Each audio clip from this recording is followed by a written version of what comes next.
مسك واخر حلقة في سيزن كامل عن الشباب وجنزي. وزي ما انتوا عارفين انا دايما اخر حلقة دايما بحب اجيب حد قريب من قلبي. فصديقتي وحبيبتي كلمتها وقلت لها انا بفكر اعمل في حاجة، انا حاسة ان انتي the best fit ان احنا نتكلم في موضوع مختلف، جوانب كتيرة قوي في شخصيتها وفي انجل معين عايزة اتكلم عليه على موضوع السيزن ده، وهو جنزي تعليميا، شخصياتهم، تطورهم. فما لقيتش احسن من حبيبتي وصاحبتي وصديقتي انجي منصور معايا النهارده يا جماعه، ونفسي اقدمها واقول لكم يعني كل الحاجات اللي ممكن تتقدم بيها جوانب كتير قوي لشخصيه انجي، بس اللي انتوا عارفينه بيها واللي هنبدا بيها هي نائب رئيس مجلس امناء ورئيس موارد البشريه لجامعه MSA. فبدون اي مقدمات اخرى نبدأ بآخر حلقة في السيزن من قلبي. إنجي حبيبتي أهلا بيكي، أهلا في بودكاست من أول السطر. حبيبة قلبي نورتي I'm very happy إن أنا هنا. ده أنا كمان. لا أنا مبسوطة يعني من أول سيزن ما ابتديتي وأنا عمالة أقول لك let's do it وتعالي نعمل حاجة مع بعض. وأنا remember once you called me وقلتي لي نطلع أنا ومامي الله يرحمها وماما نوال وكل نفسك تعملي 3 generations جدا وسبحان الله الحمد لله إن هي اتظبطت إن إحنا we are partnering together for this season. very proud of you. أنا كمان مبسوطة بيكي قوي ومش عارفة النهاردة وأنا قاعدة بحضر كده البوينتس ربي أتكلم على إيه ولا إيه عن إنجي، لأن اللي بيشوفك عارف إنجي MSA، عارف إنجي لبلدنا، عارف إنجي في حتة تانية. فحاسة أن أنا عايزة أبدأ معاكي من إحنا ليه أصلاً عملنا السيزن ده. تمام؟ جنزي أو اليوث أو الصغيرين عموماً يا إنجي حصل ما بينهم وما بيننا جاب رهيبة قوي قوي قوي قوي. الكام سنة اللي فاتوا بالذات، الجيل اللي اتولد في 97 لحد 2012 دول الجيل الرقمي ده كله يا حرام كل حاجة قدامهم ماشية بسرعة وبنفهمهم غلط ساعات. انتي بقى من خبرتك الأكاديمية حب ان انا اسمع منك الحتة دي. لو سألتك على إنجي MSA تقولي لي ايه؟ بصي طبعا زي ما انتي قلتي على مدار السنين بيحصل اختلاف رهيب، والجنريشن من 97 ل 2012 ده كل حاجة عندهم سريعة جدا، ما عندهمش وقت حبايبي ان هم يتأملوا. واحنا مشكلتنا احنا بنقارن كل جيل بينا، ده احنا على ايامنا ده فده اصلا غلط، بيحطهم في بريشر وبيخليهم يبقوا frustrated وعلى طول يحسوا ان هم محتاجين يثبتوا حاجة لينا. this is totally wrong. احنا لازم نتعامل معاهم من منطلق مختلف تماما. we don't have to lecture كل حاجة, we have to let them talk, نسمعهم. مشكلة كبيرة قوي في موضوع ان احنا البارنتس كمان للجيل ده بيشتغلوا كتير جدا، حصل تغيرات كتير قوي عليهم، حصل devaluations في كل حاجة، اختلفت كوفيد، فكل الحاجات دي غيرت الباترن بتاع الأسرة المصرية. يعني مش ممكن نيجي في يوم وقت كوفيد نقول ما ينفعش نتكلم، ما ينفعش نسلم على بعض، كل واحد لازم يقعد لوحده.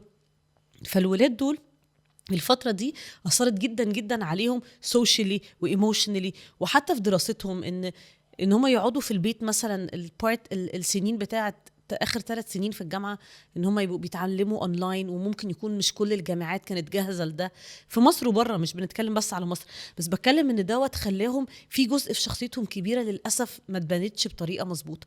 ولما ننزل بقى للسن الأصغر ناس كتير قوي they abused homeschooling بطريقة يعني مبالغ فيها.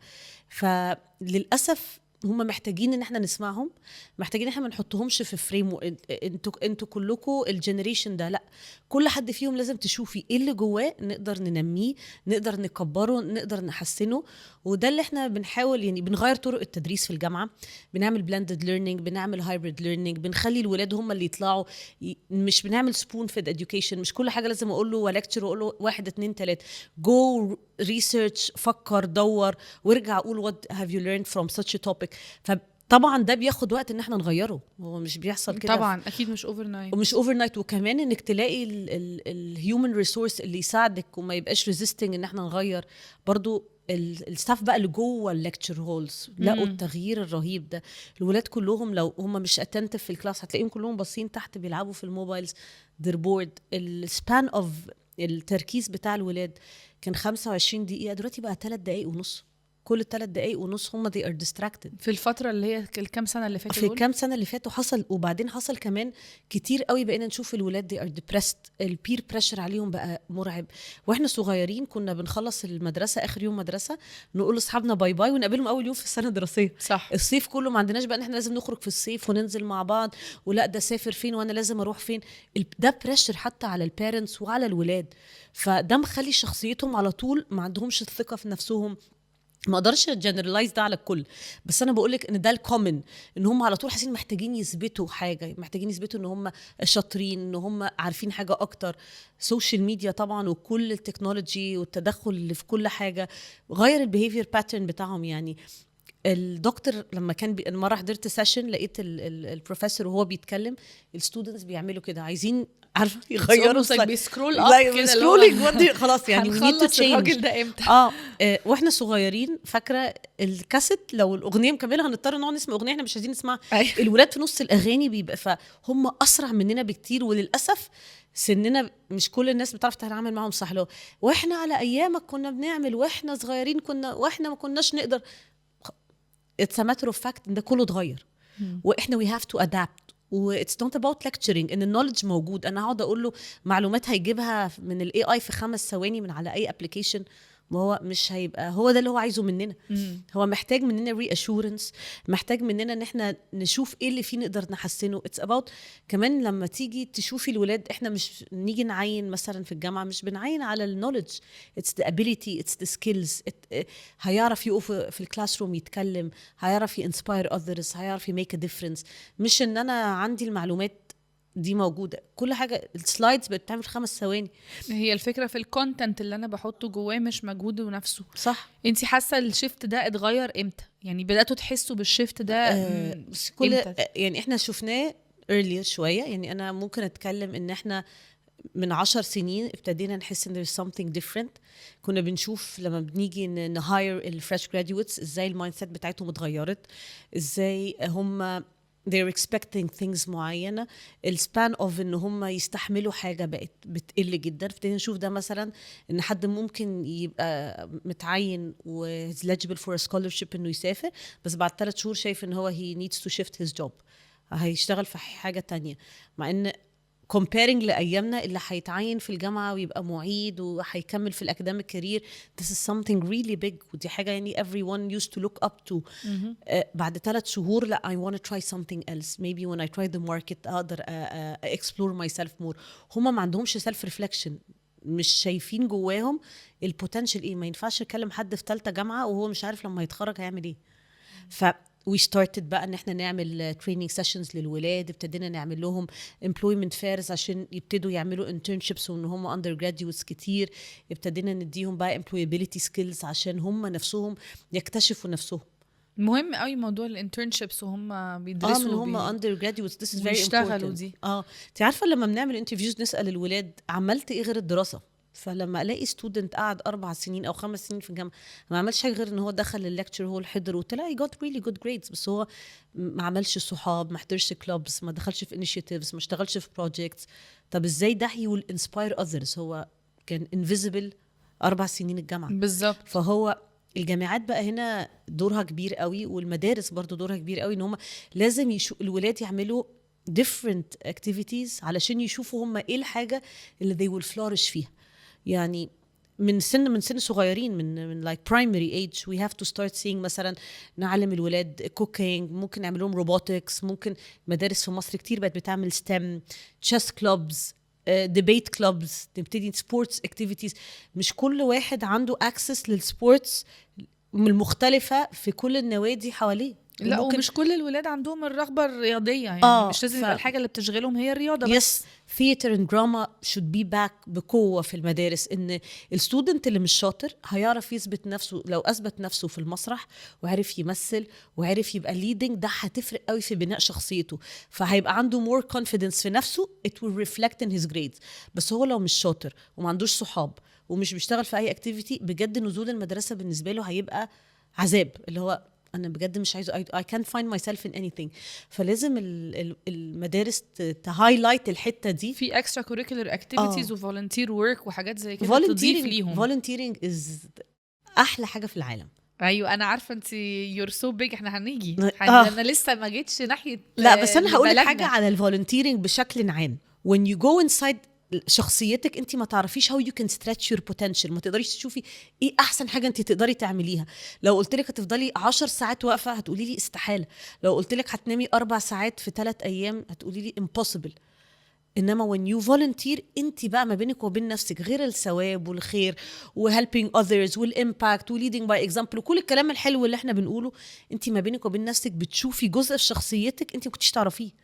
ف volunteering is very important. فان احنا كمان نقولهم شخصياتهم مش بس academically طبعا، بس بالحاجات التانية اللي بتساعدهم تو فيس ان هم يطلعوا يواجهوا الدنيا. انت عارفه لما بقينا نشوف الايميلز كلها تشات جي بي تي بيرد على تشات جي بي تي مين يا جماعه اللي هيتكلم؟ يعني احنا الكلام هيجي امتى؟ فين البني ادم اللي في النص؟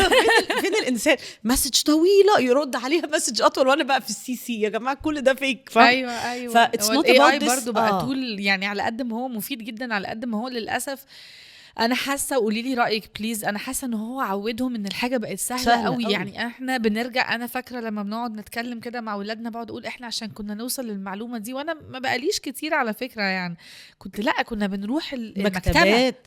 انا مهندسه معماريه، انا اصلا من اركيتكت. فاحنا لما كنا علشان نعمل كنا لازم ننزل نصور الاماكن. مثلا لو هناخد كورس هيستوري نقعد ننزل نصور في وسط البلد ونطبع صور ونقصقص عشان نعمل بروجكت. دلوقتي في 3 ثواني البروجكت بيتعمل من غير ما الولاد حتى they experience they go through the journey. يعني أنا I remember لما أنا كنت في الجامعة كان عندي كورس Islamic History لفيت كل مساجد مصر، وكان عندي كورس Christian History دخلت كل الكاتدرائيات والكنائس اللي في مصر كلها. I went everywhere and I still remember every single piece of info أنا سمعتها. دي حاجة imprint خلاص بقت أنا فاكراها كويس قوي، عمري ما هنساها عشان أنا I went through the experience كلها. انما دلوقتي لما هقول حد من ولادي هنعمل بروجكت عن الكنايس ولا المساجد ولا whatever 5 دقايق بروجكت اهو، وهو هيبقى عنده معلومات وهيعرف يبريزنت ويشرح لي الفروقات وده اتبنى في انهي عصر، بس he didn't live the experience. نفس الكلام يعني مثلا لو قلتي للستودنتس في مدرسه تعالوا هاخدكم المتحف هجوجلت في اللي بيمشوا فيه ده اسمه جوجل مابس. لا ال 3D modeling ده بتبقي ماشيه بتعملي walk throughs كلها بالاي اي، فاكنك انت ماشيه جوه الميوزيوم للاماكن ما بيروحوش اصلا وانت قاعده على الكنبه. يا الله، فحبايبي مش بيكسبيرينسوا اي حاجه. وعارفه when you go around تبصي تلاقي الفاميليز بيخرجوا مع بعض بس ما فيش كلام. وانا مقتنعه ان قله الكلام دي ابتدت لما العيله ما بقتش تقعد تتغدى مع بعض او يبقى في بيفطروا مع بعض. ما فيش اي فاميلي بوند بيجمع العيله مع بعض at least for half an hour في اليوم. كل حد بيشتغل في working hours مختلفة. الولاد بعد المدرسة عندهم تمارين. زمان على أيامنا parents كانوا بيرجعوا على الساعة 4 بيت كله موجود. دلوقتي working hours ل 8 و 10 بالليل.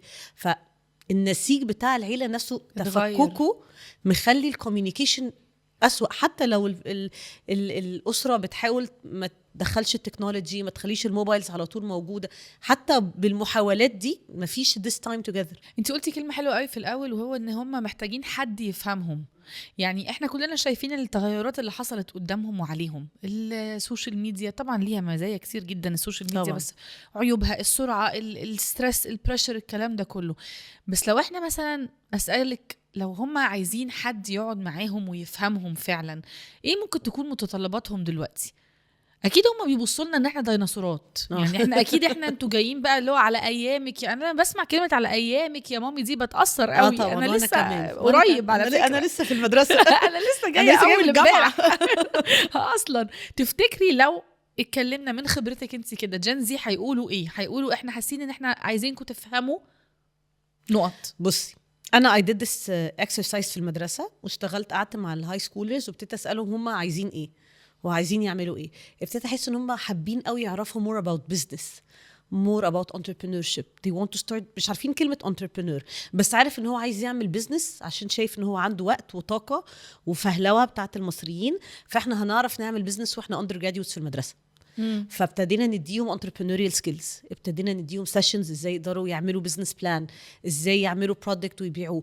وابتدينا نعمل بيهم مثلا trade market في المدرسة. عدد قليل بس لقينا ثقتهم بنفسهم زادت. ابتدوا يحسوا ان هم عايزين يبينوا ده. when it comes to ممكن يبقى مش عارف ان هو عنده talent مش لازم يغني في كواير وسط 40 ستودنت، بس هو ممكن يغني for 5 minutes. فالولاد ابتدوا هم نفسهم يقولوا هم نفسهم يعملوا ايه. كلها تلاقي حاجات فيها اكتر creativity و expressive arts اكتر من ان احنا هندايركت academically. الولاد مثلا جبنا لهم mixed components وخليناهم يركبوا حاجات، عملوا عربية بتمشي students في اعدادي. طبعا احنا على ايامنا المشروع كنت تقصي الجندي وتحطيه في اللوحه، وهو ده المشروع اللي انا ونثبت السور اللي حواليه كده اللي هو وتبداي ماسكاه كده في الباص عشان ما شايلاه يقعش. كده عشان ما يقعش نعمل السور. فدلوقتي الولاد جبنا بطاريات وسرنجات وحاجات very very very simple components، عملوا عربيه ومشيت باساتيك وعجل وربطوها في بعض وعملوها عربيه. هما البوتنشال عندهم عالي جدا. انت عارفه انا عملت البروجكت ده فين؟ في اسوان في مدرسه حكومه and it was beyond. احكي لي. كنت مع لبلدنا. احنا لما بنعمل اي كامب، احنا عشان 90% من التيم بتاع لبلدنا. طب تشرحي لنا الاول لبلدنا. انا عارفه احنا هنبقى بالنوت، ما قلت لكم جوانب كتيره جدا لشخصيتها. فاحنا هنتكلم على انجي اكاديميكلي، انجي فولنتير ورك. نشرح ايه هي لبلدنا دي احلى حاجه حصلت في حياتي. انا بقتنع ان كل حد ربنا بيخلقه بيبقى فيه سبب هو ليه جه الدنيا. يعني في ناس بتيجي وبتمشي من الدنيا مش عارفه هي ليه جت، وفي ناس بتشوف ان الامباكت بتاعها انها ربت ولادها كويس. ممكن يكون بالنسبه لحد تاني ده امباكت قليل، بس بالعكس لما تربي اولاد شاطرين ويطلعوا ناجحين ويطلعوا سويين طبعا، ده هنطلع للمجتمع حتى بنش مارك للبيرنتس. انا عايز ولادي يطلع زي ولاد اكس. فمش تقليلا من مجهود اي حد، ولكن انا مقتنعه ان انا جيت الدنيا دي علشان لبلدنا دي مؤسسة خيرية مسجلة في التضامن الاجتماعي، بس فيها حاجتين ما تخليش أي مؤسسة تنجح. طبيعي لو أنا بتكلم معاكي وهقولك إحنا مش بناخد تبرعات خالص، كلها فاندد من دكتور نوال الدجوي، كلها not a single penny. ما بناخدش تبرعات حتى من الصحاب والحبايب والقرايب. يعني لو قلتي لي إنجي خدي اعملي لي إطعام، هقولك رضوى مش هقدر، هاتي الفلوس هديها المؤسسة تانية I trust تعملك. والحاجة التانية ان احنا ما عندناش ولا موظف، وده برضو كان في اول ما ابتدينا كانت الناس تضحك شباب بقى عندهم حماس، ما عندهمش موظفين وهيشتغلوا. من almost 20 years we started لبلدنا كإنيشيتيف. كنا 5-6 صحاب صغيرين، بننزل نعمل خير، ننزل نوزع اكل، نعمل اطعام، نعمل في حاجات بسيطة كده، نساعد الناس في حاجات very very simple basic needs. وبعدين لقينا ان الموضوع بيكبر وبيكبر، ابتدينا نستخدم ريسورسز زي مثلا مدرسة عندنا بنقدم هوت ميلز، فابتدينا ناخد المطبخ ونعمل وجبات في المطبخ وقت بوقت. وبعدين I still remember انا رحت لماما نوال قلت لها عايزه اطلب من حضرتك طلب وكده، فقالت لي خير. قلت لها لا، فهي افتكرت بقى انا جايه اطلب بقى حاجه ماتيريالستيك بقى، عايزه عربيه، عايزه مش عارفه ايه، اسافر. بس صغيره بقى، كان عندي 18 سنه. قلت لها عايزه اعمل مؤسسه خيريه. بصيت لي كده قلت لها احنا بنعمل خير كتير قوي بفضل الله، بس ما فيش فريم ورك، ما حدش فاهم احنا مين. انا اصلا عشان اعرف كلمه مؤسسه خيريه وانا عندي 18 سنه ده اللي بهرها هي انبهرت بالكلمه. بس احنا في السن ده كنا بنعمل حاجات كنا بنلعب سنيك على الموبايل بقى، احنا صايعين جدا. احنا سنيك، احنا بنايم سنيك. لا يمشي كده وشريط الكاسيت في الحلقه دي حسستني ان انا كبرت 30 سنه. كملي. فقالت لي يعني ايه؟ قلت لها انا حاسه ان احنا محتاجين يبقى لينا يعني فريم ورك عشان نعرف ننزل اي مكان يقعدوا يسالونا انتوا تبع ايه، انتوا تبع منظمه ايه، انتوا تبع برنامج ايه. احنا مش تبع حد، احنا بجد ناس عايز تعمل خير. فعشان ما احكيلكيش كتير على البري، بفضل الله عملنا المؤسسه. it took some time ان الورق يجهز ونبقى عندنا مؤسسه خيريه. وماما نوال في الاول يعني كانت سايبه الموضوع كده، كانت فاكره ان هو حاجه هتاخد مني وقت قليل او حماس شويه لغايه لما مثلا اتخرج من الجامعه. وبعدين this will back off. اللي inspired me قوي وكانت في ظهري وكانت متاكده ان لبلدنا دي هتكبر وهتبقى حاجه رائعه كانت مامتي الله يرحمها.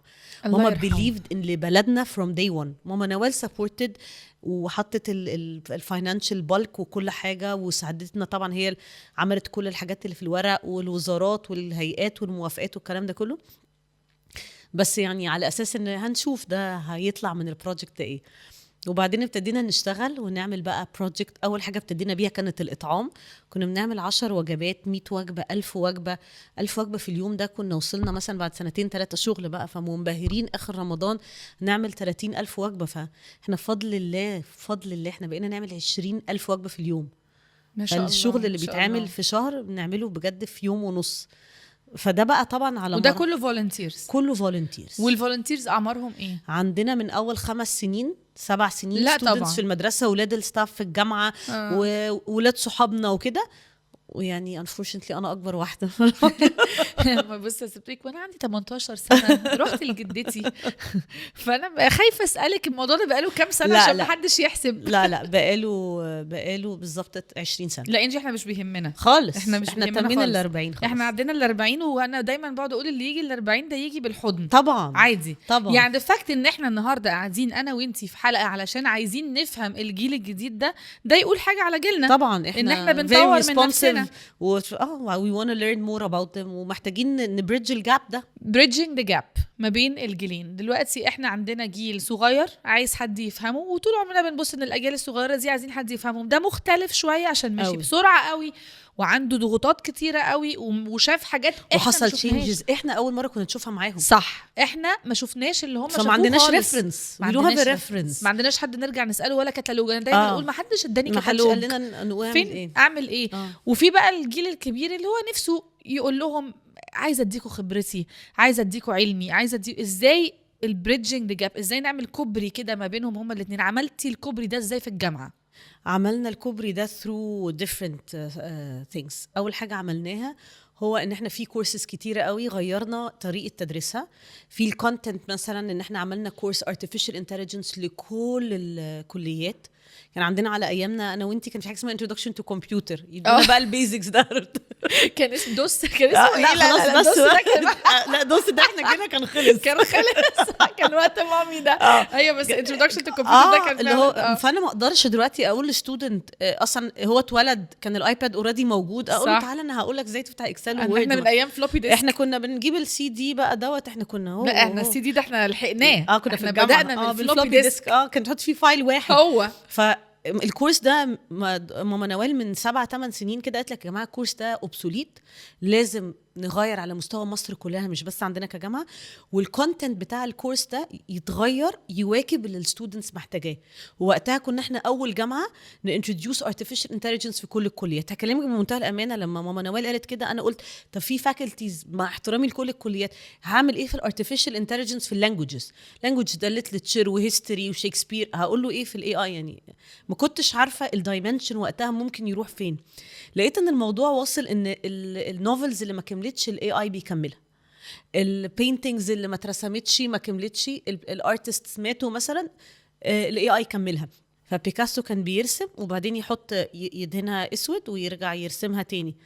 فالاي اي عمل اللايرنج وجاب رسومات طلعت لفنانين ماتوا من hundreds of years. طلع الرسومات واللايرز. بيتهوفن كان فيه مقاطع موسيقيه ما كملهاش الاي اي كملها. نوفلز ما كملتش. فده طبعا بيدي دايمنشن مختلف تماما، فبيخلي الستودنتس هم they create يفكروا يطوروا من نفسهم وبعدين يشوفوا ريفلكشن الاي اي. يعني احنا مثلا لو جينا نوفل الكاتب مات قبل ما تكمل عمرنا ما هنقراها، بس ابتدينا ندي ستودنتس بروجكت اللي هو اقرا وحاول تكملها ونشوف الاي اي هيكملها ازاي. فيبتدي هم نفسهم يكمبيروا. في الارتس اند ديزاين هم يعملوا ديزاينز والاي اي يعمل الجرافيك ديزاين تاني، والفاشن كل الميجرز دخلنا فيها اي اي. دخلتوه من امتى الاي اي ده؟ دخل من امتى؟ دخل في 2018 ابتدينا ندخل الاي اي. ابتدينا الاول بالستاف. انا بقى كنت عايزه اسالك السؤال ده. انت عماله تقولي لي الاي اي وعملنا ايه مع الكيدز وكل الكلام ده كله، بس قلتي حاجه في الاول I want to know حضرتي الجيل الكبير ازاي انه يعرف يعلمهم الحاجات دي؟ ابتدينا ان احنا ندي تريننج للستاف ونديهم learning and development sessions عشان يعرفوا وهم ما يبقوش resisting التشينج. ما انا برضو لما هروح لدكتور مثلا مخلص الدكتوراه من 20 سنه هقوله تعالى بقى انا هعلمك new tools and techniques في التيتشنج، الاول اجابه ايه ده انا بدرس من قبل ما تتولدي. اجابه مثاليه جدا لاي حد، بس لا ما هو شايف الجاب اللي حاصل ما بينه وما بين الستودنتس، هو مش واصل لهم وهو مش يعني عارفه لما تخلصي 4 سنين وتسالي الستودنتس مين اكتر دكتور اثر في حياتك، يقعد ربع ساعه يفكر ومش فاكر اسم حد. أوف. يبقى احنا فعلا اثرنا في ان الجيل ده حد يحط كده بلو برنت في شخصيته ويغير حاجه وينور. مامي الله يرحمها كانت تقعد تقول ننور لمبه جوه كل واحد، في حاجه كده لازم تنور. فلما يعدي 4 سنين مش فاكر اسامي دكاترته، طب احنا فاكرين اسامي دكاترتنا والكورسز اللي خدناها والسفريات والفيل تريبس اللي رحناها. فليه؟ عشان هم كانوا بيحاولوا قوي يقربوا ما بينه وبينه. فابتدينا بالستاف، ابتدينا بقى من كل ستاف، من اول رئيس الجامعه لغايه التيتشنج اسيستنت فريش جراديوتس كلهم خدوا نيو تولز اند تكنيكس ان تيتشنج. دخلنا الاي اي كومبوننت، ابتدينا نخليهم ياخدوا دبلومز. فهم ابتدوا يحسوا لا ده في حاجه مختلفه. في الدنتل مثلا دكتور السنان هندخل الاي اي نعمل ايه؟ ابتدوا بقى يعملوا سيميوليشنز في حاجات معينه، يعملوا البريدجز بطريقه معينه. فكل كليه لقيت كومبوننت اي اي كبير جدا يقدر يفيد الستودنتس، فابتدينا نعمل ده. فده خلى الليرنينج جيرني بتاعت الستودنتس اسهل ومور ريليفنت. يعني في لما تيجي تبصي مثلا على كورسز في الهندسه، يعني ممكن يبقى في حاجات كتيره جدا اوبسوليت، تايبس اوف بيلدينج ماتيريالز خلاص مش موجوده. ليه الستودنتس المفروض ياخدها؟ ممكن اخدها جزء من هيستوري اوف بيلدينج ماتيريالز ممكن، انما مش المفروض ان انا يبقى هو ده حاجه بطلنا نبني بيها. بالظبط، حاجات عشان تعرف ايه اللي كان كان موجود ده كريفرنس، بس ما ينفعش يبقى كورس. ففي حاجات كتير قوي عملنا فيها تغيير في كل الابروتش. الامبرسيف في الموضوع ده هو تحضير الناس اللي في الاكاديميك وورد او الاكاديميا عموما، ان هم ازاي هم كمان يطوروا من نفسهم في انهم يعرفوا يتعاملوا مع الولاد. وعملنا حاجه كمان اكتر، ان احنا ابتدينا نروح للشركات نقول لهم انتوا عايزين الولاد عاملين ازاي، ايه الكومبتنسيز اللي في شخصيتهم اللي بالنسبه لك انت هتاخد الستودنتس بتوعنا. فابتدينا نعمل برضو الجاب اللي ما بين الفريش جراديوت والماركت محتاج ايه، وابتدينا ندخل دوت ونعمل بقى ديفلوبمنت للكوريكولم مع external parties من الشركات، عشان هو ده الريل وورد اللي هو طالعها. هو انا مش مشكله ان احنا نبقى بس within the classroom بنديله كل النوليدج ومش هيستخدمها بره. طبعا. we did this. كنا بنعمل سيشنز طويله جدا مع شركات، كان بيجي لنا ناس من الكوربريت، كان بيجي لنا ناس من الاندستريز المختلفه كلها، وهم كانوا بينبهروا انك تروحي المصنع ادويه تقول لك ايه اللي انت محتاجه عشان تعين خريج مثلا كليه الصيدله، فيبتدي يقول لنا ان احنا محتاجين 1 2 and 3، فنغير حاجات في الكورسز، حاجات ليها علاقه. دخلنا حاجات زي الدراج ديزاين، عملنا حاجات في الميكات، فتحنا ميجرز جديده. يعني احنا فتحنا ميكاترونكس في الهندسه، فتحنا سيفل لما لقينا ان هو في احتياج كبير ليه. عايزه اقول لك ان ماما نوال من 20 سنه كانت زعلانه قوي ان الستودنتس they are shifting للادبي ومش عايزين يخشوا علم رياضه ولا علم علوم، فدول هيتخرجوا مش هيلاقوا الكليات اللي يخشوها، فهيطلع في الماركت ناس كتيرة قوي مش لاقي شغل كلهم داخلين نفس الكليات. ففكرت ان احنا نعمل a blend of faculty فيها arts وديزاين graphics وفاشن وانتيرير وبرودكت ديزاين ولاندسكيب وسينما ان ثياتر. حضرت فرح لقيت كل الحاجه جايه من بره مصر وكل الديزاينز وكل الانتيرير جاي، زعلت جدا قالت يعني مصر فيها كل العدد ده ومش عارفين نعمل احنا فرح. فابتدت بقى عملت الفاكولتي دي، قعدت 3 سنين بتحاول تقنع ازاي الحاجات دي كلها تنفع مع بعض. اللي بيدرس ديكور مسرحي ان سينما ان ثياتر هيعرف يعمل ديزاين مثلا لفرح، والانتيرير ديزاين مختلف عن الاركيتكتشر، والجرافيك ديزاين مختلف عن الماس كوم، والبرودكت ديزاين كل ميجر مختلف. عملنا فاشن، فعملنا فاكولتي اوف ارتس اند ديزاين. دي كنا احنا اول جامعه نعمل الكليه دي. فالستودنتس ابتدوا يحسوا انا ممكن ادرس فاشن جوه كليه مختلفه عن ان انا اخد ان الفاشن كان بس في كليه الاقتصاد المنزلي، مع احترامي الشديد للفاكولتي. كان كورس كده وخلاص. هو ده كان الميجر. نفس الكلام الطب من اعظم التخصصات وكلنا ما نقدرش نعيش من غير دكاتره، بس في جزء كبير قوي ليه علاقه بالجيناتكس والميوتيشن والبايوتكنولوجي. احنا كنا برضو اول جامعه نعمل كليه بايوتكنولوجي في مصر. حتى كانت الناس تيجي تقول لنا هو ده يعني علوم ولا زراعه، الولاد هيدرسوا ايه؟ يعني كل حاجه جديده بنحاول نخلي يبقى عندنا، نبقى اول ناس نعمل الميجر بتاعها شويه برو اكتيف فيه. كنا اول ناس في البايوتكنولوجي في مصر، كنا اول ناس الحمد لله في الارتس اند ديزاين في مصر. والسنه اللي فاتت فتحنا فاكولتي، احنا اول جامعه في مصر عندنا كليه نيوتريشن اند فود تكنولوجي. ان الفود تكنولوجي ده مش بس ان انا اعمل دايت بلانز ولا ان انا اقول لك تاكلي ايه. اتس اباوت فود بروسيسنج، شغل في المصانع. كل المصانع انت عارفه كل المصانع في مصر فيها بوزيشنز مش لاقيينها من المصريين، فبيضطروا يركروتوا اجانب عشان ما فيش حد كواليفايد ليها. فعملنا الفاكولتي اوف نيوتريشن اند فود تكنولوجي. Amazing. فدي البايو تكنولوجي. احنا عارفه اكبر مشكله كانت عندنا ايه؟ ان الولاد بيتعينوا من هم في سنه ثالثه فول تايم جوب، وهو في سنه ثالثه جامعه لسه ما اتخرجش. فانا بقى هاجي اقول له نعمل ايه؟ هتتخرج تشتغل؟ كان هو اوريدي بقى بيشتغل بقاله سنه وسنتين. فالبايو تكنولوجي جراديوتس في MSA اعلى امبلويابيلتي ممكن تشوفيها. واو. كل الولاد ده موضوع بتتعين. جديد خالص موضوع back then when we started biotechnology. دلوقتي قصه لا على النيوتريشن والفود. النيوتريشن فود تكنولوجي احنا في اول كوهورت دلوقتي، احنا خدنا اول دفعه، وان شاء الله باذن الله يعني وهنفتح كليه جديده برضه، هنعمل education علشان نطلع ان شاء الله teachers للانترناشونال سكولز بفكر مختلف. عايزه اقول لك بقى back then لما الجامعه ابتدت في 96 كان computer science برضه was not back then known well. فاحنا برضو بدأتوا بالموضوع الكمبيوتر ساينس. يعني it started with the computer science، بعد كده the biotechnology. انت عارفه وانت بتتكلمي انا بفكر، انت عارفه السيزون اللي احنا عاملينه مع بعض ده كله we're partnering together ان احنا نطلع كذا انجل لموضوع جنزي. حد من الضيوف اللي كان معايا سنه صغير كانت بتتكلم معايا وكانت بتقول ان هي اصلا مش مقتنعه بفكره الشهاده. انا مش مقتنعه ان انا محتاجه اذاكر، انا عايزه اخلص واشتغل وامشي. بس الحاجه الوحيده اللي خلتني اكمل هو مش بس بقى بابي ومامي عشان عايزين نشتغل، لا عشان لقيت الميجر اللي انا بحبه. والحاجه التانية اللي برضو اتكلمنا فيها في السيزن في حلقه تانية، انا عماله اقول لكم عشان اللي بيتفرج على الحلقه دي بس يرجع يتفرج على الحلقات اللي فاتت كلها، كانت برضو الوعي اللي عندهم في صحتهم والنيوتريشن والاكل طبعا. ان هو ما بقاش احنا بناكل اي اكل والسلام. فلما اسمعك انت بتقولي النهارده احنا بقينا بنركز ان احنا نجيب لهم الميجرز اللي هم عايزين يدرسوها وفيها حاجات ليهم عندهم فيها وعي، بقى عندهم وعي اكتر مننا بكتير. وفي مش باحترامي لكل الميجرز، في ميجرز ار اكستريملي ساتوريتد، خلاص احنا مش محتاجين كل الاعداد دي تتخرج. ففي حاجات احنا فعلا محتاجينها. عشان كده ان احنا نطور من الاكاديميك ثينكينج حتى والميجرز والكروس كوريكولا. انت عارفه بره كنا بنبنش مارك لقينا ان هم اللي بيدرسوا ميكاترونكس لازم يدرسوا لو.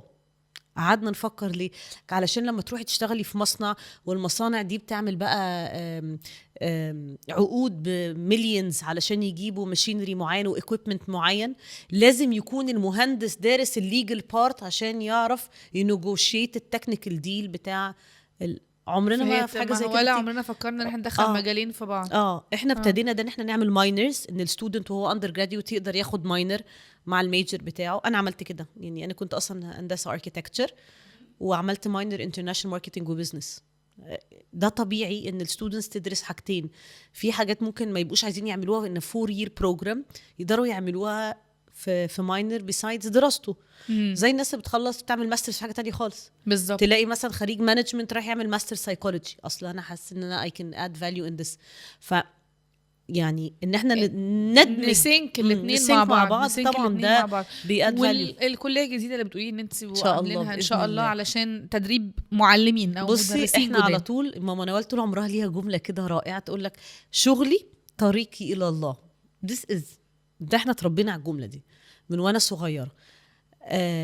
لقينا ان في شورتج في المدرسين الكواليفايد للانترناشونال سكولز، فعملنا الفاكولتي اوف education اللي هتطلع باذن الله كواليفايد تيتشرز بكل الشهادات اللي يعني كل الكونتنت بتاع الشهادات اللي بياخدوها بعد التخرج. المدرس بيشتغل مدرس، او اغلبيه المدرسين بيشتغلوا مدرسين امتى؟ اذا بيتخرج ومش عايز يشتغل. هديكي مثلا اكزامبل عليا انا كمهندسه مثلا. في ناس مش عايز تنزل السايت ومش عايز ينزل يشتغل ويتبهدل ويسافر ويقعد لونج وركينج اورز على الكمبيوتر، مش بيشوف الشمس، قاعد بيشتغل في الديزاينز ومش بيقابل بني ادمين. في ناس تحب الانتراكشن، فبعد ما يتخرج يقول لك طب انا هتشتغل مدرسه لغايه ما هي تلاقي الباشن بتاعها. او حد يشتغل في الكوربريت ويتعذب ويقعد بقى سهران الليالي، يتجوز ويخلف. طب the best thing ايه؟ ان انا اروح المدرسه مع ولادي. او حد يشتغل ويكتئب من الوات ايفر. طب انا فاحنا عايزين حد اعرفه في مدرسه فلقى شغلانه فيجيبني وهكذا. وفي بقى اللي هو هقعد الصيف كله مع ولادي فهشتغل السنه وهاخد 3 months اجازه بتاعه الصيف، فده convenient لناس كتير. بس احنا بقى we want to change this mindset ان احنا نبتدي ان حد داخل عارف ان he will make an impact، عارف ان هو he will be an educator. ان الذبذبه دي بتاخد وقت طويل قوي لغايه لما تلاقي فعلا مدرس شاطر. فنيمت بقى على كل الليفلز بتاعه المدارس. وكمان كتير زمان مدارس كانوا السيلينج لاين بتاعهم احنا كل ستاف بتاعنا اجانب. مع احترامي الشديد لحاجه زي كده، يعني دي مش اصح حاجه احنا نقدر نقولها، او مش هو ده اهم حاجه انا اقول ان مدرستي احسن، ان انا اللي بيدرس مش مصري. ده انا بشوف ان ده يعني عيبه لينا كمصريين. بس هم علشان التفكير دايما بيبقى ان الاجانب الكواليتي بتاعتهم احسن في الشغلانه دي. هل ده حقيقي؟ قولا واحدا لا. طبعا خبراتهم وطريقه تدريسهم والريسورسز اللي عندهم ممكن تكون مختلفه. they definitely add value، ولكن ما نقدرش نقول ان كل الاجانب اشطر من كل المصريين. انا very sorry، استحاله ده يبقى. انا موافقاكي طبعا. انا اللي بتكلم على الفكر خاطئ عموما، ان الناس متخيله ان هو ده الصح. طالما انا اجنبي وشكلي مختلف يبقى انا اكيد احسن من المصري. اكيد ان انا بالعكس. انت عارفه احنا طول عمرنا المصريين احنا كنا شارب، اشطر ناس في العالم في الماثيماتكس اند ساينس. انا ممكن احكي لك حكايه. احكي لك MSA دي ماما نوال عملتها ازاي. بليز. ماما نوال طول عمرها كان عندها مدارس. she started her career when she was 21. كانت مديرة مدرسة عندها 21 سنة، وكبرت المدرسة من حضانة لبرايمري الإعدادي الثانوي الأمريكان لآي جي. جربت كل البروجرامز بتاعت التعليم في مصر. وبعدين لقت الستودنتس بتوع مدرستنا بيطلعوا الأوائل على العالم في الIGCSE. فهم بره مصر لما بتجيبي A في الA level بيشيل من الييرز بتاعتك في اولى جامعه، فالفاونديشن ستيج بتاعتك في الجامعه you can skip it وتخشي على تانية جامعه على طول. فصعب عليها الستودنتس ان هم يبقوا that competent، وممكن يكونوا ما يقدروش ان هم يسافروا بره، او ظروفهم ما تسمحش ان هم يدرسوا بره مصر، فيضطروا يخشوا في المين ستريم، فده يخليهم they don't flourish. she started the university في very odd time. دلوقتي لو انا وانت قاعدين مع بعض كده قلت لك ايه رايك يا رضوى ان انفست مع بعض ونجيب انفسترز ونعمل جامعه، عندنا حاجه يبقى فيها ريفرنس، عندنا بنش مارك، عندنا حد نقلد منه، عندنا حد نهاد هاند. بس ما كانش فيه ساعتها. لا هي she was the first private university in Egypt. ما فيش كانت تقعد مع ناس. MSA is the first private university in Egypt. القانون القرار الرئاسي بتاع MSA كان لMSA و3 جامعات تانيين. كنا اول 4 جامعات خاصه في مصر. مفيش حاجه كان اسمها جامعات خاصه. فباك ذن كانت ماما نوال في السن الريتايرمنت خلاص، يعني she was approaching 60 سنه، يعني كانت late 50s. فطبيعي اي حد وصل للمجد، وصل ان هو عنده مدارس، الستودنتس طالعه الاوائل على العالم، نقول بقى خلاص احنا هنا بقى احنا على قمه النجاح، نريتاير ونرفلكت، نكتفي بهذا القدر ونكتفي بهذا القدر. لا، ماما نوال she's an exceptional leader. قررت ان احنا هنعمل حاجه مش موجوده. كانت تقعد مع الناس تقول لهم هنعمل جامعه، فالناس كلها يعني مفيش ريفرنس، مفيش حاجه، مفيش موديل. فاهمه قصدي ايه؟ فده برضو كان باك ذن bridging the gap مع شطاره الولاد. احترامي لكل طرق التعليم كثانويه عامه او امريكان او IB او IG او whatever، بس الستودنتس المصريين كانوا شاطرين جدا جدا جدا في الIG and they got بقولك top grades في العالم، طلعوا الاوائل على العالم كله. she started back then MSA and then من هنا بقى ابتدت الكليات. she started with 3 faculties، بقوا 5 دلوقتي، بقينا الحمد لله 11 كليه. 11 كليه دلوقتي الحمد لله، ما شاء الله ما شاء الله. we still have كمان ان شاء الله more in the pipeline باذن الله. تحفة. to make an impact. اصل المفروض انت كل يوم كده تقولي لنفسك ان احنا هنمشي من الدنيا دي سايبينها احسن ما جينا فيها. ما هنا ما ينفعش نعيش عمرنا كله ربنا مدينا كل النعم دي فنيجي ونمشي من الدنيا كده ما عملناش حاجه حقيقي بجد. فهي كانت طول عمرها تقول لنا كده، طول عمرها احنا متربيين على كده. لكم الموضوع ده بفضل الله. انا شفته لايف لما جيت MSA، يعني انبسطت لما شفت الكامبس عموما وشفت الولاد يعني اصلا جو الجامعه عموما وحشني، عارفه بس ساعات بتحبي وحشك الكامبس ده، بس شفت الانيشيتيفز بقى كلها اللي معموله هناك. فحته ان انت لازم تيجي الدنيا وتسيبي امباكت وراكي، دي حته مهمه جدا. احب ان اولادنا يشوفونا بنعملها وتبقى باي ديفولت حاجه هم يطلعوا فاكرين ان ده العادي، ان انا طبعا لازم اكون بعمل حاجه. صح. كلميني شويه عن الانيشيتيفز. ابدأي من لبلدنا، نرجع لبلدنا تاني طبعا. نرجع لبلدنا. رحتي عندك 18 سنه قلتي لجدتك من فضلك انا مش عايزه شنطه وسفريه، انا عايزه اعمل مؤسسه خيريه. This is exactly. ايه قالت لي انت عايزه عربيه؟ قلت لها والله ده طلب جديد جدا، هتسمعي طلب ما حدش طلبه.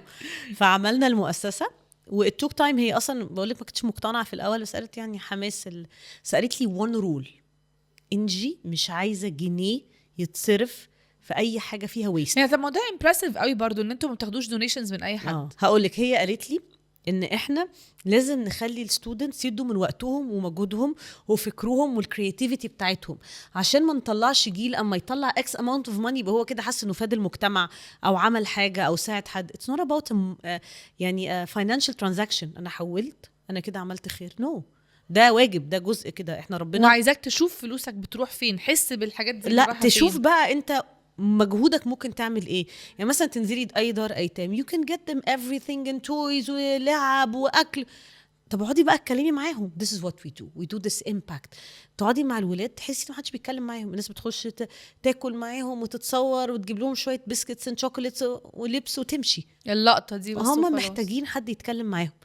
فاحنا ابتدينا بقى في بلدنا نعمل ورك شوبس. خدنا المناهج بتاعه الجامعه، عملنا بروجرام كده من اكتر بروجرامز القريبه لقلبي اسمه community based learning. رحنا للكليات في الجامعه قلنا لهم اعملوا لنا simplification للمناهج، قولوا لي يعني ايه هندسه في 4 ساعات. وبقينا نروح الدور الايتام نعمل presentations ونقول لهم عارفين يعني ايه هندسه، يعني ايه architect، يعني ايه interior designer، يعني ايه تدرس AI، ازاي تقدر تركب حاجات وتعمل روبوت. تشوفي بقى لمعه عين الاطفال، هم مش مصدقين ان حد بيكلمهم من دايمنشن مختلف. ابتدينا ناخدهم فيلد تريبس، يجوا الجامعه يخشوا استوديو ماسكوم يقعدوا كده اكنهم بيقولوا نشره الاخبار، او يمسكوا المايك ويعملوا اكنهم بيعملوا انترفيوز مع بعض. فابتدوا يشوفوا في ايه بره الدنيا، في ايه هم ممكن يدرسوه. وعايزين جوه الدار مش مدركين ما هم بيروحوا المدرسه وفي دور ما نقدرش يعني نقلل من مجهودهم. في دور بتعمل معاهم امباكت رائع، وبيقعدوا مع الولاد وبيخرجوهم وبينموا مهارات كتير فيهم وبيدوهم نوادي. بس الحته بس ما زالوا جوه الدار مش شايفين الحياه اللي بره. بس في الحته بقى بتاعه الادفايزنج، الكارير ادفايزنج بتاعهم، تعمل لهم كوتشنج، تحطيهم على كده تراك انت هتكبر تبقى ايه. فابتدينا بقى ده اللي احنا ابتدينا نعمله. فالولاد ابتدوا يحسوا ان هم ايه ده، انا ممكن اطلع دكتوره سنان عشان انا راحت جامعه وجت عملت تور وشافت العيادات مثلا. she was impressed. فالحب ان حد يبقى عنده passion لحاجه، يحس ان هو يقدر يعملها او يقدر يبقى جزء منها، ده لوحده امباكت. ده اهم ولا ان انا اجيب لهم مراتب جديده وملايات وابعتها واخد تبرعات؟ انا حاسه ان الحمد لله دنيتنا، انت لو بتساليني يعني السؤال ده ليه، انا حاسه ان دنيتنا بقى فيها الناس كتيره اللي ممكن تساعد بالقدره الماديه.